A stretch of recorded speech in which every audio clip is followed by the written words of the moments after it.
आप देख रहे हैं सीएस न्यूज में। हूं कमलेंद्र झा। ये खबरों की शुरुआत करें और सबसे पहले चलें वाल्मीकि नगर के रामनगर, जहां प्रधानमंत्री नरेंद्र मोदी ने एक चुनावी जनसभा को संबोधित किया। भारत के प्रधानमंत्री नरेंद्र मोदी ने वाल्मीकि नगर संसदीय क्षेत्र के रामनगर के झंगुराही बंजरिया में एक चुनावी सभा को संबोधित किया। उन्होंने यहां पर अपने संबोधन में महागठबंधन को महामिलावटी करार दिया। साथ ही साथ लोगों में आरक्षण के नाम पर जहर का विष घोल रहे नेताओं पर भी उन्होंने करारा प्रहार किया। प्रधानमंत्री मोदी ने कहा, जो वाजपेयी जी की सरकार में बिहार से झारखंड, मध्य प्रदेश से छत्तीसगढ़ और उत्तर प्रदेश से उत्तराखंड अलग हुए इन सभी राज्यों में एक दूसरे से प्रेम है, परंतु आंध्र प्रदेश से तेलंगाना राज्य जब अलग हुआ तो उसकी हालत क्या है वो किसी से छुपी नहीं हुई है, क्योंकि ये कांग्रेस की देन है।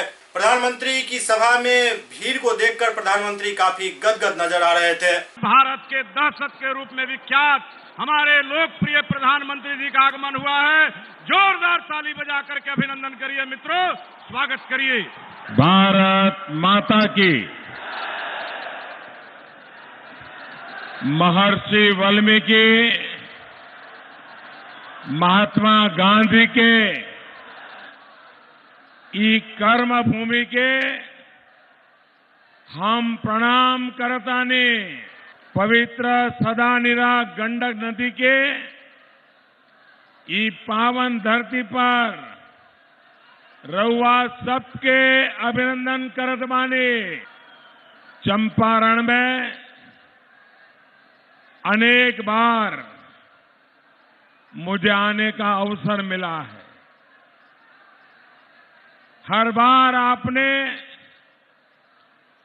मुझे असीम प्यार दिया है। आपके इस प्यार और सत्कार को शीश झुका करके नमन करता हूं। बिहार की महान धरती ने, यहां के महान लोगों ने अन्याय और अत्याचार के खिलाफ हमेशा देश को दिशा दी है।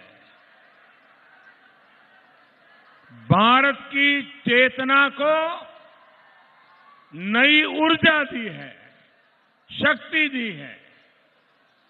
आज मैं गर्व के साथ कह सकता हूं कि देश में स्वच्छता के प्रति जन आंदोलन के लिए भी चंपारण और बिहार की धरती ने राह दिखाई है।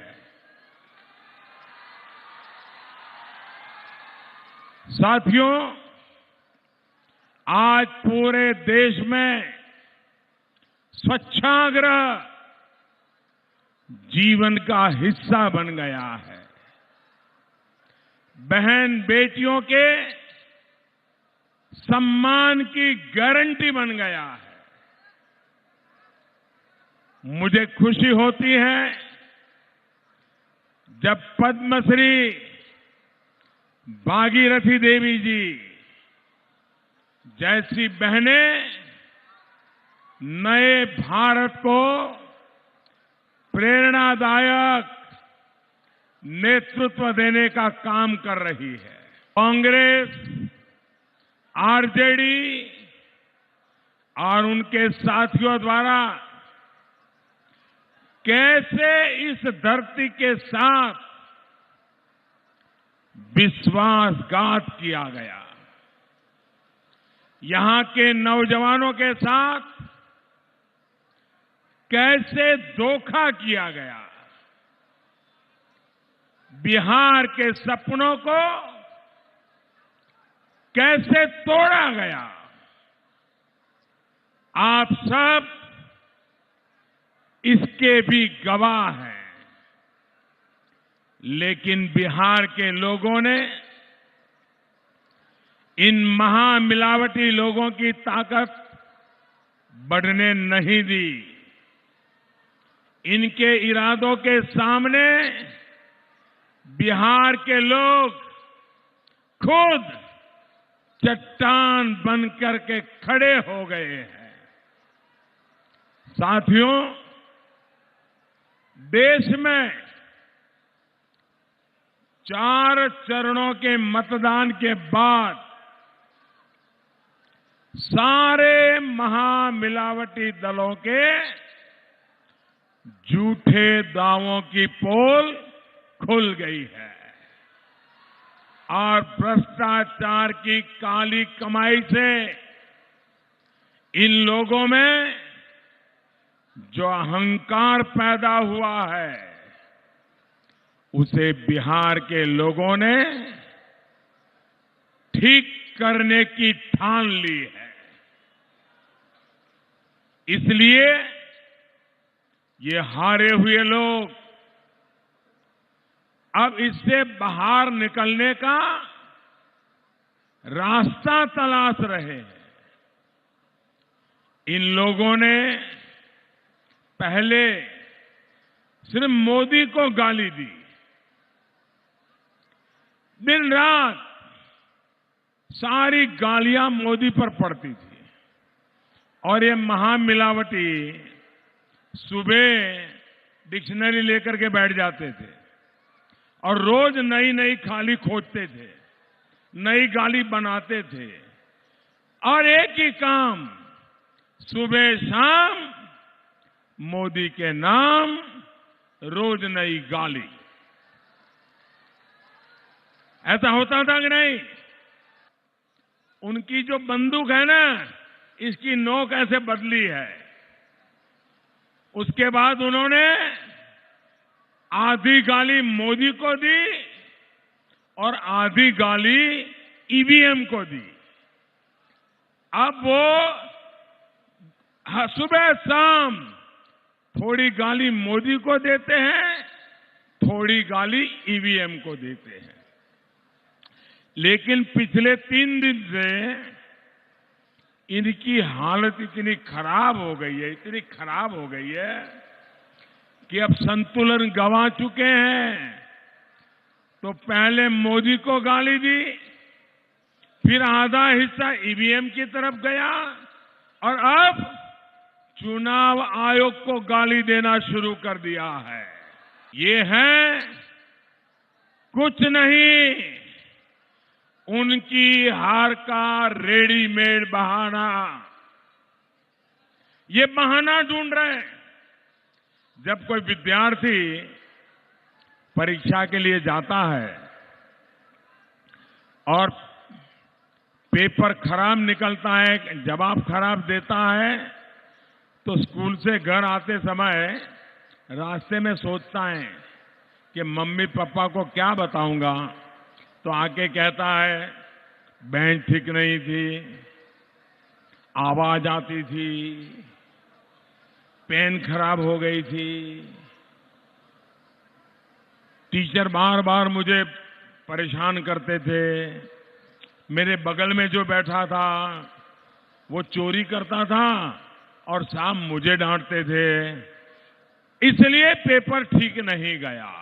और बहाना बताते हैं पेन ठीक नहीं थी। ये महामिलावटियों का खेल खत्म हो गया है और इसलिए ईवीएम का बहाना निकालता है। ये उस तरह के लोग हैं जो क्रिकेट में खुद बोल्ड होने पर एम्पायर को दोषी ठहराते हैं। उन पर हार का डर साफ दिख रहा है। अपनी हार के लिए जमीन तैयार करने का उनका यह तरीका है। भाइयों और बहनों, आज स्थिति ये हो गई है कि एक जमाने में जिस पार्टी का पूरे देश में परचम फहरता था, एक छत्र शासन था, पंचायत से लेकर के पार्लियामेंट तक पूरे हिंदुस्तान में एक ही दल विराजता था, एक ही दल। हम लोगों के लिए, एनडीए के लोगों के लिए सत्ता आपकी सेवा का माध्यम है।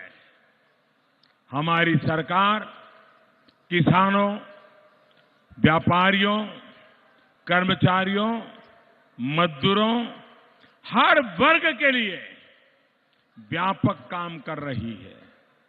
यहां बांस आधारित उद्योग की अच्छी संभावनाएं हैं। अब तो हमने कानून को बदलकर बांस को खेती कर सकते हैं, खेती करके बांस काट सकते हैं, आप अपना बांस बेच सकते हैं, सरकार कुछ नहीं कर सकती, ऐसा कानून में परिवर्तन कर दिया है। साथियों, साल 2022 तक किसानों की आय दोगुनी, डबल करने के लिए हम प्रतिबद्ध हैं। किसानों को लागत का 1.5 गुना समर्थन मूल्य का वादा भी हमने पूरा किया है। 2007 से ये महामिलावटी लोग उस फाइल पर बैठ गए थे जी। ये मोदी है, उस फाइल को निकाला। वन पेंशन 40 साल से किसान मांग रहा था, नहीं दे रहे थे, हमने दिया। आज फौजी के घर में 35,000 करोड़ रुपया पहुंच गया भाइयों। देश कैसे चलाते हैं हमने दिखाया भाइयों।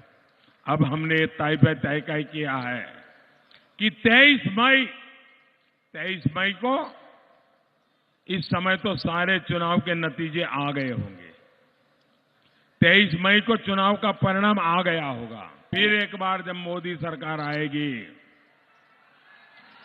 तब बिहार के सभी किसान परिवारों के खाते में सीधी मदद हर वर्ष 3 बार जमा होगी भाइयों। बिहार में बिजली की उपलब्धता पर विशेष बल दिया जा रहा है। नीतीश जी ने बड़ी मेहनत करके लालटेन को हटाया है। माइनस टेम्परेचर में जिंदगी गुजार रहे हैं। अनेक माताओं ने अपने लाडले खोए हैं और आज 70 साल के बाद कांग्रेस पार्टी ने अपने ढकोसला पत्र में क्या लिखा है? खून गर्म हो जाता है दोस्तों, सुनता हूं तो गुस्सा आता है, मन में बेचैनी होती है कि 70 साल तक राज करने वाली पार्टी इतनी नीचे गिर गई। उन्होंने लिखा है, और वो जो लिखा है पाकिस्तान वही बोलता है। आप कोई भी पाकिस्तान के नेता के पिछले 50 साल के बयान निकालो, यही बोलता है। इन्होंने क्या लिखा है? ये चाहते हैं कि जम्मू कश्मीर में वो सेना को कम कर देंगे। क्या होगा भाई? इन्होंने कहा है कि हमारे जवानों को जो विशेष अधिकार मिला है, जिसके कारण हमारे सुरक्षा बल, उनको सुरक्षा मिलती है, उसको भी खत्म कर देंगे और उसके कारण पत्थरबाजों को, आतंकियों को जो चाहे वो कर सकते हैं। सेना का जवान कुछ करेगा तो जिंदगी भर कोर्ट के चक्कर काटता रहेगा। भाइयों बहनों, ये लोग अलगाववादियों, नक्सलवादियों के समर्थकों को जो देशद्रोह का कानून है उससे भी उनको आजादी दिलाना चाहते हैं। ये देश पे, जवानों पे गोलियां चलाने वालों को आजादी मिलनी चाहिए क्या? मिलनी चाहिए क्या? ऐसे लोगों को सजा होनी चाहिए कि नहीं होनी चाहिए? ये कानून हटाना चाहते हैं। ये उन्होंने लिखित में कहा है। साथियों, जात पात का जहर घोलकर नामपंथी और दामपंथी देश के टुकड़े टुकड़े करने की सोच रखने वालों के साथ खड़े हैं। आप सभी लोगों को उन्हें भरपूर जवाब देना है। वाल्मीकि नगर में तीर निशान और शिवहर, पूर्वी और पश्चिम चंपारण वालों को कमल के निशान पर बटन दबाना है। आप तीर पर बटन दबाएं, कमल पर बटन दबाएं और जहां जहां पर बंगला वाले खड़े हैं वहां बटन दबाएं, आपका वोट सीधा सीधा मोदी के खाते में जाएगा। लखीसराय की जहां 2 मतदान केंद्रों पर पिछले दिनों बोगस वोटिंग के आरोप में यहां की बूथ कैंसिल की गई थी, वहां पुनर्मतदान 6 तारीख को होगी। आगामी सोमवार 6 अप्रैल को घोसहा के मतदान केंद्र संख्या 339 और 340 पर सुबह 7 बजे से शाम 6 बजे तक फिर से मतदान होगा। जिला प्रशासन को निर्वाचन आयोग ने पुनर्मतदान कराने का निर्देश दिया है। पटना में राजद कार्यालय में प्रवक्ता मनोज झा द्वारा एक प्रेस कॉन्फ्रेंस कर मुख्यमंत्री नीतीश कुमार से इस्तीफे की मांग की गई।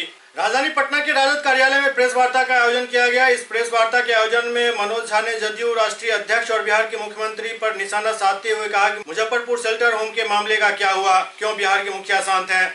वहीं इस मामले में मनोज झा ने कहा कि उन लड़कियों में से 11 लड़कियों की मौत हुई, उसकी जिम्मेवारी कौन लेगा। नीतीश कुमार ये बताएं, उन लड़कियों को जलाया गया, दफनाया गया, किस रीति रिवाज से उनका अंतिम संस्कार किया गया।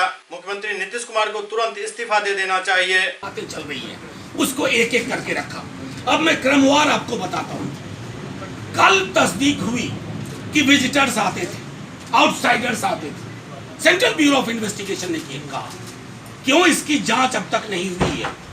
10-11 महीने से ज्यादा हुए।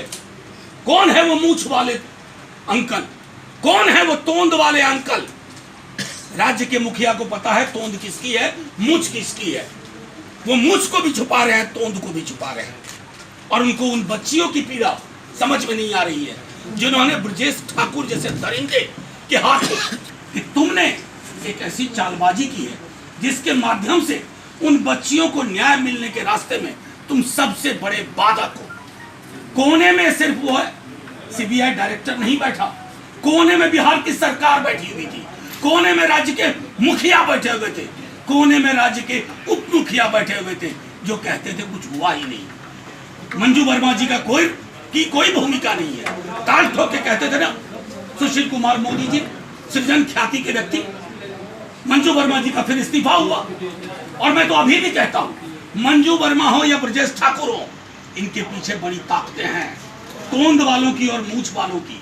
और ये पूरी की पूरी लड़ाई तोंद वाले, मूछ वाले और राज्य के मुखिया जो उनकी सरपरस्ती में ये हो रहा था, बनाम हमारी आपकी उन बच्चियों बेटियों के लिए जिनका गार्जियन राज्य था।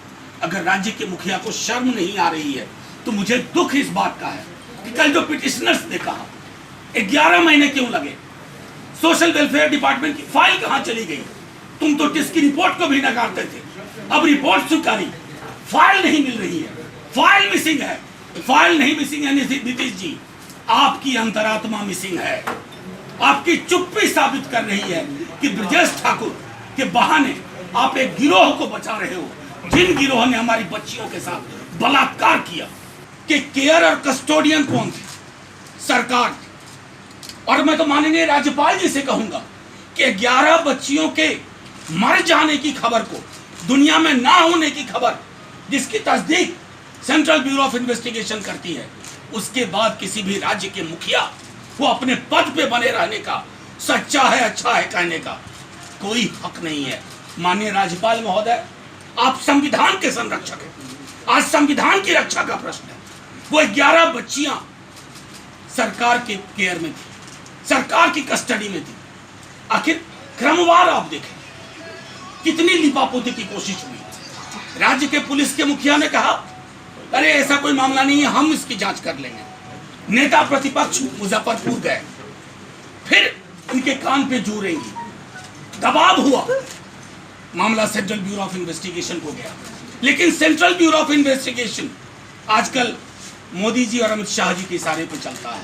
और उनके नए दोस्त सृजन ख्याति वाले नीतीश कुमार जी और सुशील कुमार मोदी जी, उन बच्चियों की पीड़ा को दरकिनार करने की फिर कोशिश की गई, कहानी को ट्विस्ट देने की कोशिश की गई। नेता प्रतिपक्ष जंतर मंतर पहुंचे, फिर दबाव बना। जब लगा कि दिल्ली देश की राजधानी में हजारों की संख्या में लोग उन बच्चियों के लिए न्याय मांग रहे हैं, फिर लाज के पीछे कुछ कुछ गतिविधियां शुरू हुई। मैं धन्यवाद करना चाहता हूं उन पिटिशनर का जो ये लड़ाई लड़ रहे हैं। मैं धन्यवाद करना चाहता हूं बिहार की आवाम का जो उन बच्चियों की लड़ाई लड़ रहे हैं। राजद तो महज एक साधन था, हम एक इंस्ट्रूमेंट। बिहार सरकार के मंत्री प्रेम कुमार ने कहा जो तेजस्वी यादव द्वारा अमित शाह के बेटे पर लगाए गए आरोप में कोई दम नहीं है।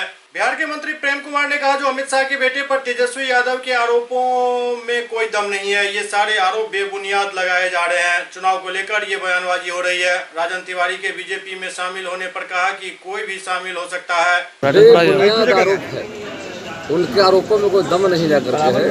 बिना साक्ष्य के तेजस्वी यादव का बयान जो है मतलब निराधार और बेमतलब का बयान है। चुनाव में लोगों को दिग्भ्रमित करने के लिए ऐसा बयान दे रहे हैं। ऐसी कोई बात नहीं लेकर के हैं, वो बातों में सच्चाई नहीं है। शायद विपक्ष के लोग आरोप लगा रहे हैं कि राजन तिवारी को बीजेपी में शामिल करना स्वच्छ राजनीति की बात कहाँ से हो गई? देखिए है क्या कि यदि कोई न्यायालय से फैसला किसी के बारे में हो जाता है तब उनको शामिल करना गलत होगा। यदि कोई अपील में हो जाकर के और जब तक न्यायालय का फैसला मैंने फाइनल नहीं हो जाता है तब तक किसी को आरोपित नहीं कर सकता है जाकर के।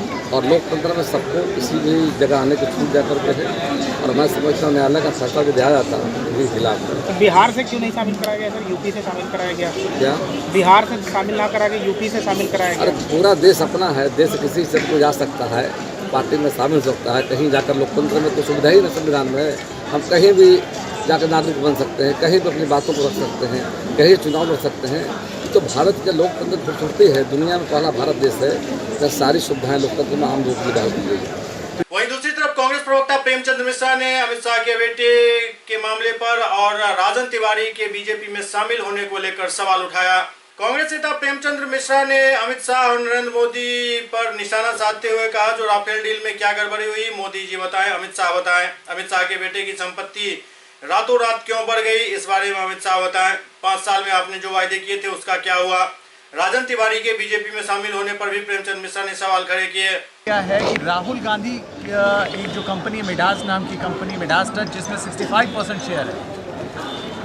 अब अमित शाह और नरेंद्र मोदी की बातों का इस देश में कोई भरोसा है नहीं। उन्हें बताना चाहिए कि राफेल डील में क्या गड़बड़ी किया है, सो आज तक तो बता नहीं रहे।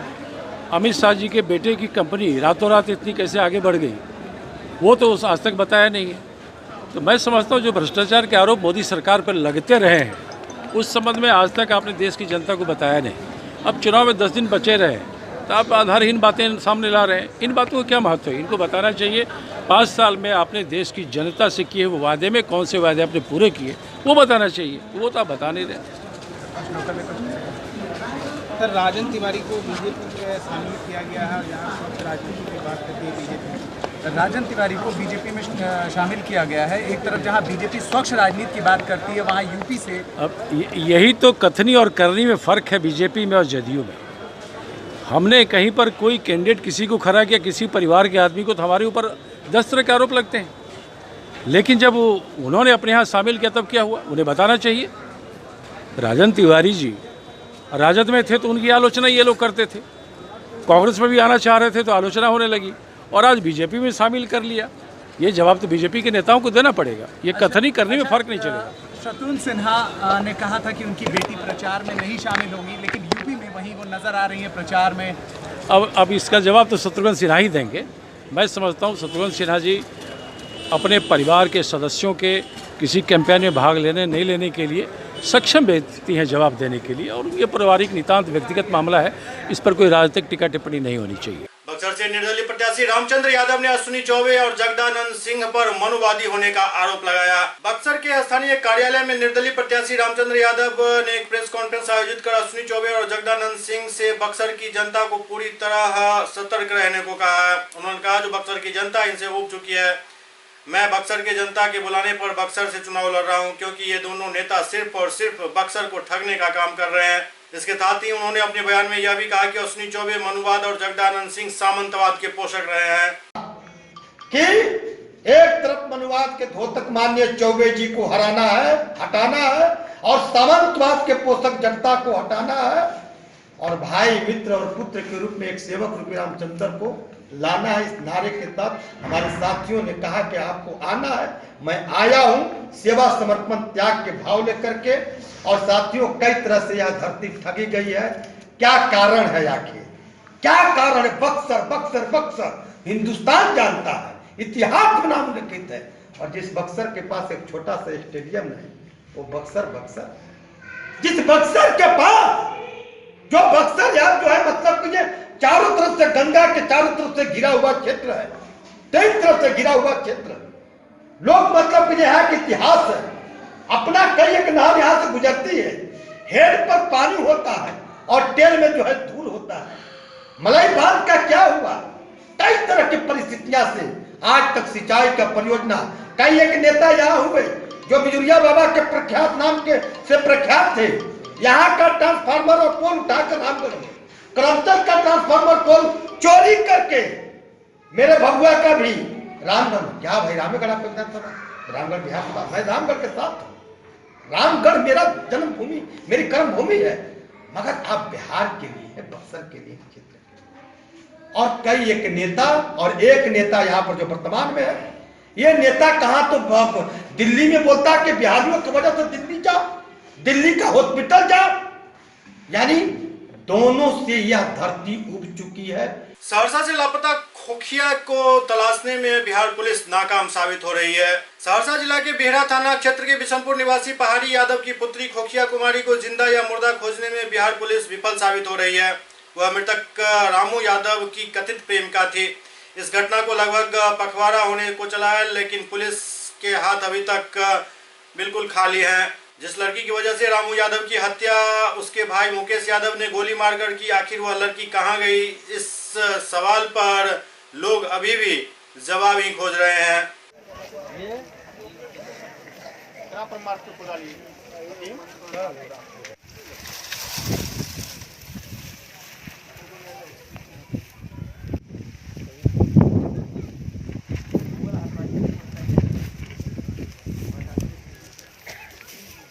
बीती रात समस्तीपुर के ताजपुर में एक स्कॉर्पियो गाड़ी को चोरों ने चुराने की कोशिश की, लेकिन शायद वो सफल नहीं हो सके।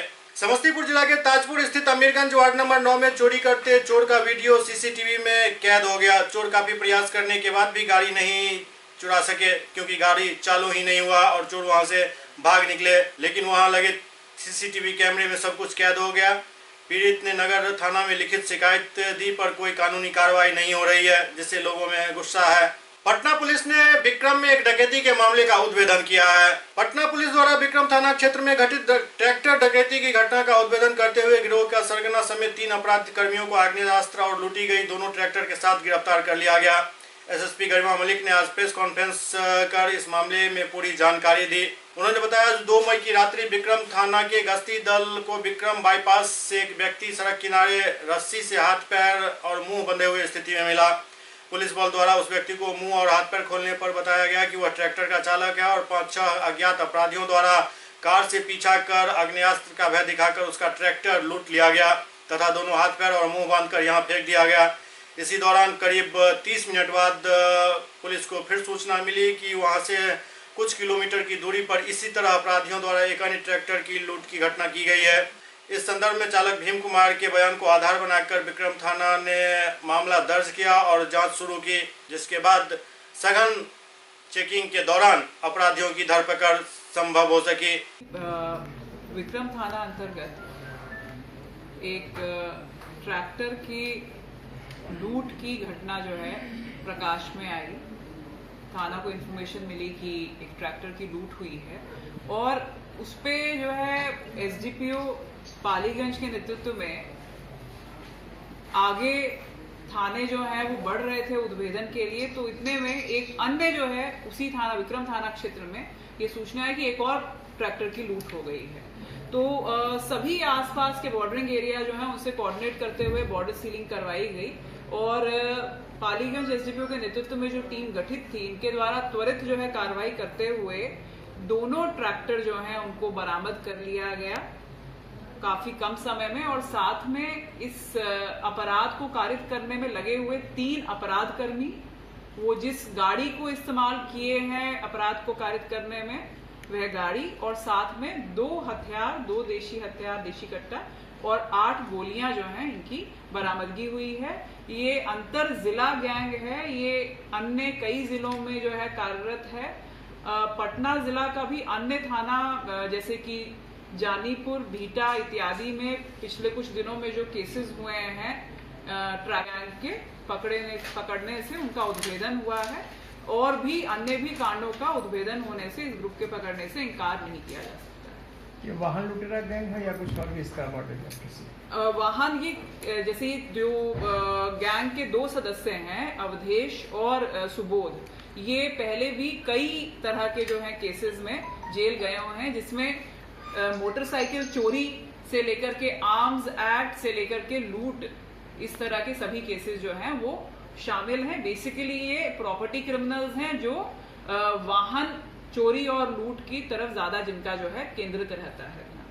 समस्तीपुर व्यवहार न्यायालय का पटना उच्च न्यायालय के न्यायाधीश ने निरीक्षण किया। जिला विधिक सेवा प्राधिकार व्यवहार न्यायालय परिसर समस्तीपुर में चिकित्सा कक्ष का उद्घाटन उच्च न्यायालय पटना के निरीक्षण न्यायाधीश के द्वारा किया गया। इस दौरान जिला सत्र न्यायाधीश चंद्रशेखर झा, परिवार न्यायालय न्यायाधीश पीयूष कंवल दीक्षित, प्रथम अवर जिला सत्र न्यायाधीश संजय कुमार उपाध्याय, द्वितीय अवर जिला सत्र न्यायाधीश सुजीत कुमार श्रीवास्तव, तृतीय अवर जिला सत्र न्यायाधीश सत्यभूषण आर्य, चतुर्थ अवर जिला सत्र न्यायाधीश प्रणव कुमार झा, पंचम अवर जिला सत्र न्यायाधीश योगेश गोयल, षष्ठम एवं सप्तम जिला सत्र न्यायाधीश दशरथ मिश्रा, मुख्य दंडाधिकारी श्री देशमुख, सिविल सर्जन समस्तीपुर सियाराम मिश्र, जिला विधिक सेवा प्राधिकार समस्तीपुर सचिव रंजन सहाय समेत सैकड़ों अधिवक्तागण उपस्थित थे। आप भी आइए, उनका भी लीजिए, हाईकोर्ट का टीम है। सुपौल में जमीनी विवाद ने खूनी रंग ले लिया, 4 लोग घायल हो गए। सुपौल में भूमि विवाद को लेकर हुए झड़प में 4 लोग गंभीर रूप से घायल हो गए। मामला सदर थाना क्षेत्र के चैन सिंह पट्टी वार्ड नंबर 3 का है। यहां जमीन को लेकर लंबे वक्त से 2 पक्षों के बीच विवाद चल रहा था। इसी विवाद में घर बनाने के क्रम में मारपीट हो गई और लगभग 4 लोग इसमें लाठी डंडों से घायल हो गए। घायलों को अस्पताल में भर्ती कराया गया है। पुलिस दोनों पक्षों के बयान दर्ज कर मामले की जांच में लगी हुई है। बुखार लागले कि उल्टी भेले कि डॉट भेले हॉस्पिटल में कौन बीमारी के इलाज क्या है? थोड़ा गंभीर चोट है, इसको सीटी स्कैन के लिए भेजा गया है और उसके बाद फिर देखा जाएगा। दो को जो गंभीर चोट है उसका नाम तो मोहम्मद हदीस है और एक है मोहम्मद रईस। इस दोनों को ज़्यादा चोट है और 2 जो पेशेंट है उसको कम है, हाथ में है, सिर में, इन दोनों का सिर में चोट है और जो दूसरे दो हैं उनको हाथ में या और साइड के दूसरे अंग में। सुपौल के पिपरा में स्कॉर्पियो द्वारा एक व्यक्ति को कुचल दिए जाने के बाद उनको बेहतर इलाज के लिए डीएमसीएच लाया जा रहा था, लेकिन रास्ते में उनकी मौत हो गई, जिसके बाद शव को लेकर रोड जाम किया गया। स्कॉर्पियो से कुचलने के बाद गंभीर रूप से घायल शख्स को डीएमसीएच ले जाने के क्रम में रास्ते में ही उनकी मौत हो गई, जिसके बाद लोगों ने मृत युवक के शव को पिपरा थाना बाजार में सुभाष चौक पर रखकर सड़क जाम कर दिया। लगभग 3 घंटे तक सड़क जाम रहा, आवाजाही बिल्कुल ठप हो गई थी। सवेरे तेज रफ्तार स्कॉर्पियो ने एक बाइक सवार विकास कुमार को रौंद दिया था। हालांकि इस घटना में बाइक सवार गंभीर रूप से घायल हो गया, जिससे नाजुक स्थिति को देखते हुए उसे डीएमसीएच रेफर किया गया था, लेकिन रास्ते में ही विकास की मौत हो गई, जिसके बाद गुस्साए लोगों ने सड़क जाम कर दिया। मुर्दाबाद, पुलिस प्रशासन मुर्दाबाद, मुर्दाबाद, मुर्दाबाद, देश कुमार मुर्दाबाद। घर से मुसरनिया गया था, एक आदमी लेके गया था, पड़ोसी का जो है दमाद आया था, तो उसके साथ गया था मुसरनिया। उधर से वापसी में जो है ना स्कॉर्पियो ठोकर पीछे से मार दिया। स्कॉर्पियो वाला भाग गया, ये लोग गिर गया। तो बाद में जो हम कोई एम्बुलेंस जो पिपरा से रिफर किया त्रिवेणी सुपौल और सुपौल से किया दरभंगा, तब हम लोग को पता लगा कि ऐसे ऐसे हुआ, डेथ हो गया। हाँ, डेथ हो गया जब यहाँ पे फुलपरास में जाके। सुपौल के भपटियाही में एक मोबाइल दुकानदार की गोली मारकर हत्या कर दी गई। सुपौल के भपटियाही में मोबाइल दुकानदार की गोली मारकर हत्या कर दी गई, जिसके बाद लोगों ने सड़क जाम कर दिया। जिले में अपराधियों का हौसला इस कदर बुलंद है कि सरेआम लोगों को गोली मार दी जा रही है और पुलिस कुछ नहीं कर पा रही है। ताजा घटना किशनपुर थाना क्षेत्र के भपटियाही बाजार स्थित हॉस्पिटल रोड का है, जहां देर रात एक मोबाइल व्यवसायी भूपेंद्र यादव को उसके दुकान के पास अपराधियों ने 5 गोली मार दी। गंभीर स्थिति में घायल भूपेंद्र को बेहतर इलाज के लिए डीएमसीएच भेजा गया, लेकिन डीएमसीएच ले जाने के दौरान रास्ते में ही उसकी मौत हो गई, जिसके बाद परिजनों का गुस्सा भड़क गया और NH57 4 लेन को सरायगढ़ बाजार में जाम कर दिया गया। या हम लोग के नाम से या थाना में या कोर्ट में। हॉस्पिटल रोड में हमारा भाई भूपेंद्र यादव, उनको 5 गोली लगी हुई है। उनको हॉस्पिटल में दाखिला करवाए तो यहाँ से रेफर कर दिया दरभंगा लेके जाने के हेतु रास्ते में उनकी दुर्घटना हो गई। थाना प्रभारी को सूचित किए, लेकिन अभी तक कोई उनका देखभाल ही नहीं है और नहीं कोई एक्शन। पौने घंटा तक थाना पौने घंटा तक हम लोग भी थाना में रहे। आवेदन दिए। घटना हुआ जिसमें मेरा मुझसे बड़ा भाई उसको 4 गोली लगा, 5 गोली लगा उसको, और यहाँ सरायगढ़ में हॉस्पिटल में भर्ती कराया। यहाँ से रेफर करने के बाद रास्ते में ले जाने के क्रम में मौत हो गई। सुपौल के एक सामुदायिक भवन में मजदूर यूनियन का एक गोरख धंधा चल रहा है। कोसी क्षेत्र के सुपौल जिला के इलाकाई लोगों की आर्थिक समृद्धि पिछड़े पायदान पर देखी जाती है। पिछड़ेपन की आड़ में श्रमिक संघ की तर्ज पर न सिर्फ एक संस्था का गठन कर बल्कि उस संस्था को जिला से निबंधन कराकर ग्रामीण बेरोजगारों, भूमिहीनों और मजदूरों तथा निम्न स्तर के गरीबों को सरकार द्वारा लाभ दिलाने के नाम पर सदस्य बनाने के लिए लाखों की सदस्यता शुल्क अवैध रूप से वसूली जा रही है। इस मामले का सनसनीखेज खुलासा हुआ है। इस संस्था का नाम हरिजन मजदूर संघ निबंधन संख्या HS78 है। जिला मुख्यालय से 60 किलोमीटर दूर संस्था का प्रधान कार्यालय प्रतापगंज प्रखंड के श्रीपुर गांव में अवस्थित है। वर्ष 1998 में निबंधित उक्त संस्था के संस्थापक सह जिलाध्यक्ष बउआलाल राम द्वारा श्रीरामपुर पंचायत के सामुदायिक भवन के एक कमरे का अतिक्रमण कर उसके परिसर में ये संचालित किया जा रहा है। बीते 21 वर्षों में संस्था के बिचौलियों की सक्रियता से लगभग 50,000 से अधिक सदस्यों की संख्या पहुंच चुकी है। इन सामान्य सदस्यों से सदस्यता शुल्क, सदस्यता रिन्यूअल एवं सदस्यता में भी पदाधिकारी का दर्जा पाने के लिए 100 से लेकर 500 तक अलग अलग राशि वसूली जाती है। हरिजन कृषि मजदूर संघ नाम करके कोई संस्था चलाया जा रहा था। इसके बारे में मुझे मतलब किसी के माध्यम से पता चला कि यहाँ पे एक संस्था चल रहा है जिसमें आपको सदस्यता शुल्क के रूप में 100 रुपया देना पड़ता है।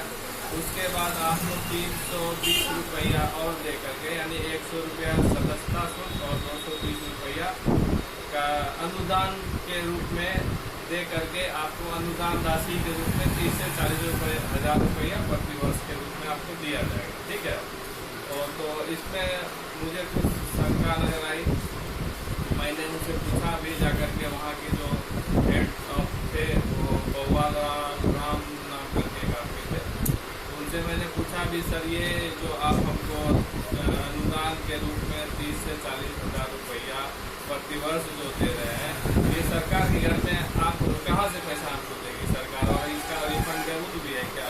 तो बोले नहीं ये आपको रिफंड नहीं है, सरकार के नाम पे आपको बस अनुदान के तहत आपको काम करने के लिए पैसा दिया है।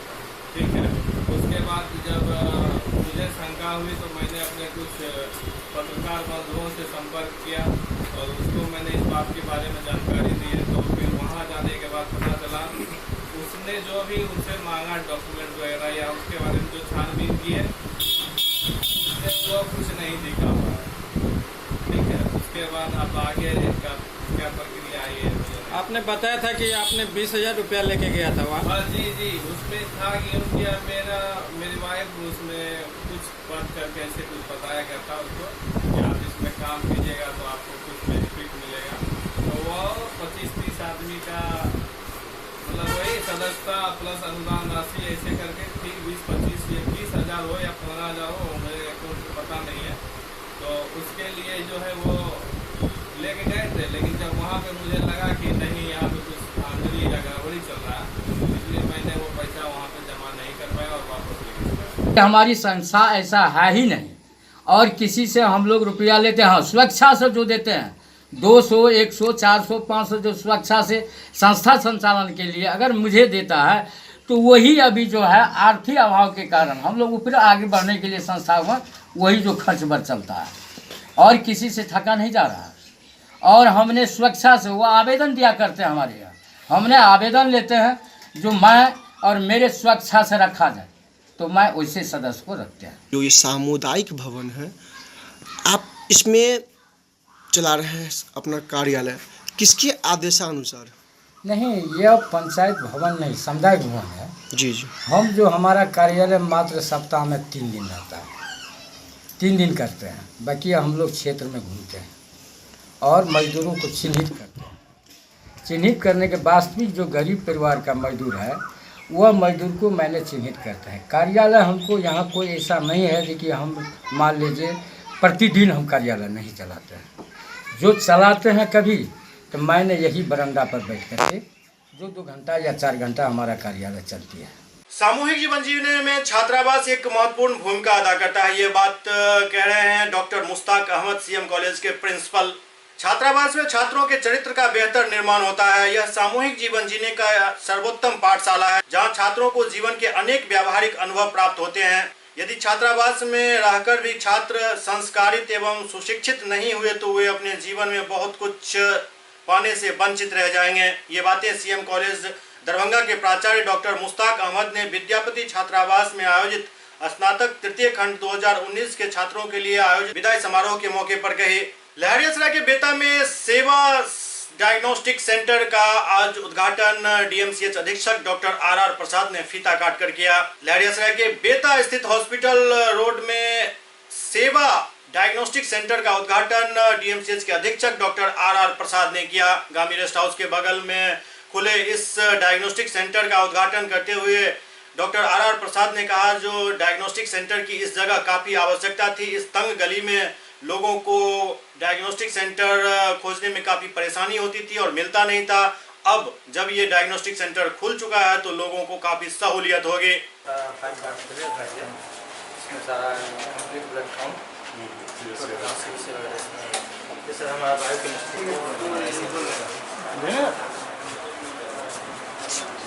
इस शहर में बेता चौक के निकट सेवा डायग्नोस्टिक का आज उद्घाटन हुआ मेरे ही द्वारा। और ये सेवा डायग्नोस्टिक को जो मैंने देखा तो इस तंग गली में भी इस तरह की भीड़ मरीजों की उसको भी मैंने देखा। और मैंने ये भी देखा कि यहाँ इस तरह की बहुत ही ज़रूरत थी। दवा की दुकान थी, सब कुछ था, एक्सरे भी था, इमेजिंग सेंटर भी है, लेकिन इस तरह का डायग्नोस्टिक इस इलाके में इस जगह पर नहीं था। और उन्होंने जो राजू जी ने इस जगह पर स्थापित किया है, इसे खोला है, इनका यह चिकित्सा जगत में और जांच जगत में इनका योगदान हुआ और ये सराहनीय है, प्रशंसनीय भी है। आज इसमें मैंने ये भी देखा कि इसमें सभी तरह की जांच जो ब्लड से संबंधित है या फिर बायोकेमिस्ट्री से संबंधित है या फिर एलिसा से संबंधित है, सभी तरह की जांच और रूटीन ये सब सभी यहाँ होते हैं। और बहुत ही अच्छा किया है कि नीचे में जो मरीज आते हैं उनका कलेक्शन होगा, वहीं पर रिसेप्शन है और फिर इत्मीनान से ऊपर के छत पर इनका जो लैब है वो बहुत ही अच्छी ढंग से व्यवस्थित है। और यहाँ पर जो काम करने वाले लोग हैं, चिकित्सक हैं, कर्मी हैं, सभी को मैंने देखा है कि बहुत ईमानदारी से काम कर रहे हैं। मैंने इनकी मशीनों को भी देखा है जो बाहर से, जर्मनी से और सब जगह से, जो इंडिया से भी जो बहुत अच्छी अच्छी कंपनी की जो मशीनें हैं वो उपलब्ध कराई गई है और उसी से ये जांच किया जाएगा। डॉक्टर आर प्रसाद जी का मैं स्वागत करता हूं कि उन्होंने अपना बहुमूल्य समय हमें दिया और आकर के इसका इनॉग्रेशन किया है। इसके लिए मैं उनका बहुत बहुत आभारी हूं। और हम, जैसा सर ने कहा कि हम एक रोटेरियन है और हम हमेशा रेगुलर बेसिस पर यहाँ पर free medical, free checkup camp लगाने की कोशिश करेंगे फ्री में, ताकि कम से कम, और हमारा जो ये सेवा है, नाम से हमारा सेवा डायग्नोस्टिक्स है, इसके तहत हम पेरीफेरी में जा कर के कम दामों में, कम मतलब नॉमिनल चार्जेज में हम जो गरीब हैं उनका मैं इलाज करूं, यही हमारी कोशिश होगी। और हम चाहेंगे कि हमारे जो भी यहाँ आए हुए हैं हम सबका स्वागत करते हैं। सेवा डायग्नोस्टिक नाम के जांच केंद्र का उद्घाटन हुआ है। राजू जी ने एक बहुत ही सराहनीय कार्य किया है और अभी इन्होंने बताया कि ये रोटेरियन होने के नाते समाज सेवा करते रहे हैं और इस जांच केंद्र के माध्यम से भी आगे और समाज सेवा करते रहेंगे। इस हॉस्पिटल रोड में एक अच्छे डायग्नोस्टिक सेंटर की बहुत ज़रूरत थी, क्योंकि मेडिकल ट्रीटमेंट के लिए, डायग्नोसिस करने के लिए अच्छा टेस्ट होना बहुत ही ज़रूरी है। और इन्होंने एक बहुत अच्छा सेंटर यहाँ पर खोला है और इस सेंटर के माध्यम से ये हर एक तरह का टेस्ट यहाँ पर होगा। और इन्होंने बताया कि गरीब पेशेंट को भी ये डिस्काउंट पर टेस्ट करेंगे और इस तरह से गरीब निर्धन मरीजों का भी मदद हो सकेगा। सेवा डायग्नोस्टिक के प्रोप्राइटर राजू जी को बहुत बहुत शुभकामनाएं कि इन्होंने इस तंग गली में इतना अच्छा ये डायग्नोस्टिक सेंटर खोला है और आधुनिक मशीनों के साथ खोला है। लोगों को कम कीमत पे ये डायग्नोसिस देंगे। SCS न्यूज के इस अंक में अब इतना ही। अगले अंक में फिर कुछ और समाचारों के साथ उपस्थित होंगे। तब तक आप देखते रहिए SCS न्यूज। नमस्कार।